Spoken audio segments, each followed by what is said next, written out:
Nais ko pong mag-share sa inyo ng magandang balita mula sa Efeso chapter 2, verse 8 to 10. Ito po ang sabi, sapagkat sa biyaya kayo'y nangaligtas sa pamamagitan ng pananampalataya, at ito'y hindi sa inyong sarili, ito'y kaloob ng Diyos. Hindi sa pamamagitan ng mga gawa upang ang sinuman ay huwag magmapuri. 10. Sapagkat tayo'y kaniyang gawa na nilalang kay Kristo Jesus para sa mabubuting gawa na mga inihanda ng Diyos ng una upang siya nating lakaran. Amen. At ating awitin ang sukdulang biyaya. Habang hindi karapat-dapat pag-ukulan ng habang at wagas mong pagsinta, habang walang kakayanan masuklian ka ng mabuti sa lahat mong ginawa. Niyakap mo ako sa aking karumihan. Inibig mo ako nang di kayang tumbasan, O Diyos ng katarungan at katwiran na kahit minsa'y di nabahiran ang kabanalan kaluwalhatian. Salamat sa sukdulang biyaya mo, O Diyos ng pag-ibig na mas malawak pa kaysa ating mga pagkakasala.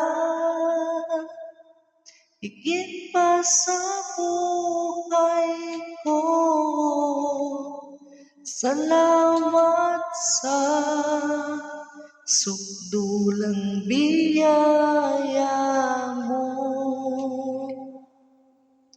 Habang hindi karapat-dapat pag-ukulan ng habang at wagas mong pagsinta, habang walang kakayanan masuklian ka ng mabuti sa lahat mong ginawa. Niyakap mo ako sa aking karumihan. Inibig mo ako nang di kayang tumbasan, O Diyos ng katarungan at katwiran na kahit minsa'y di nabahiran ang kabanalan kaluwalhatian. Salamat sa sukdulang biyaya mo, O Diyos ng pag-ibig na mas malawak pa kaysa aking mga pagkakasala. Higit pa sa buhay ko, salamat sa sukdulang biyaya mo. Niyakap mo ako sa aking karumihan. Inibig mo ako nang di kayang tumbasan, O Diyos ng katarungan at katwiran na kahit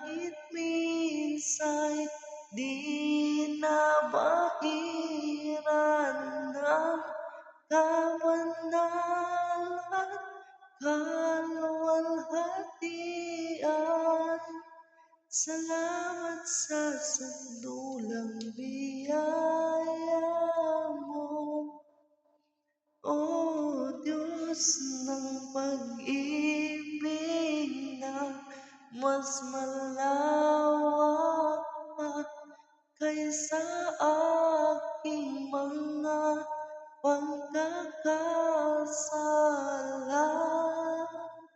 Higit pa sa buhay ko, salamat sa sukdulang biyaya mo. Salamat, O Diyos, sukdulang biyaya mo. Lagi natin mga kapatid tandaan, nandito tayo ngayon dahil sa sukdulang biyaya ng ating Panginoon. God bless everyone.